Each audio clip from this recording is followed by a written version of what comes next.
If you use the roads, you need to pay for them, but the current funding source is falling short. The bill in the Maryland General Assembly that would create a highway user fee and give drivers the option to pay by the mile, and the bill that would ban that. The fuel tax is falling short. And that's a problem because it's the state's largest source of revenue to pay for transportation. Last year, legislators passed an EV surcharge to get drivers that pay no fuel tax to contribute $125 a year. But now there's a bill to repeal it. So this legislation would replace the newly passed EV registration fee, that surcharge, and would also include those vehicles that are considered high-efficient vehicles, which is above 25 mpg. Trish Hendren, executive director of the Eastern Transportation Coalition, said instead there would be a highway use fee, similar to what Virginia is already doing. The fee there is based on how efficient your car is and ranges from $6 a year to $128. If you have an older, less fuel-efficient vehicle, it may just be a couple dollars. But if you have a newer, very fuel-efficient car, it could be at that higher end of that scale. But you can opt out of paying that fee if you participate in the mileage-based user fee program. And that choice is, do you want to pay an annual flat fee, or do you want to just pay for the miles you drive?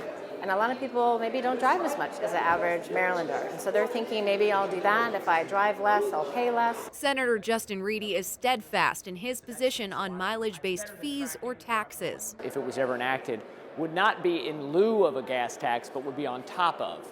That's because that's what Maryland tends to do, is add taxes on top of other taxes. He's right that, if passed, the highway user fee would be in addition to the fuel tax, but only for drivers with a fuel economy of 25 miles per gallon or more, which is roughly 42% of passenger vehicles in the state.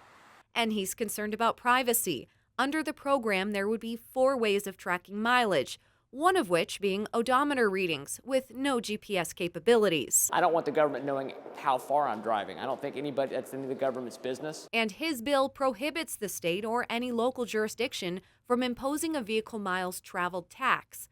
So what does he propose instead? The Transportation Trust Fund has a problem with funding because over half of it goes to subsidize mass transit systems that nobody uses and that don't recover their fare recovery. So you want to see transit riders pay more? Well, they used to have an automatic escalator on transit fares, just like we have on our gas tax, but the General Assembly in 2023 repealed the automatic escalator on fares, but not on the gas tax. Hendren knows the concept of a mileage-based user fee is foreign, and no one wants to pay more.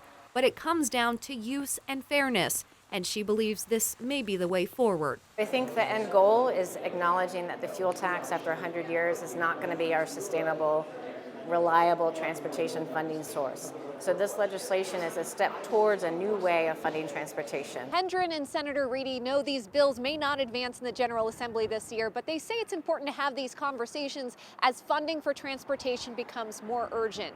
In Annapolis, Mallory Safaste, WMAR 2 News. I hope you enjoyed that Matter for Mallory. To watch more Matter for Mallory stories, click the box in the corner and be sure to tap that circle and subscribe to WMAR 2 News for quick access to great content posted every day.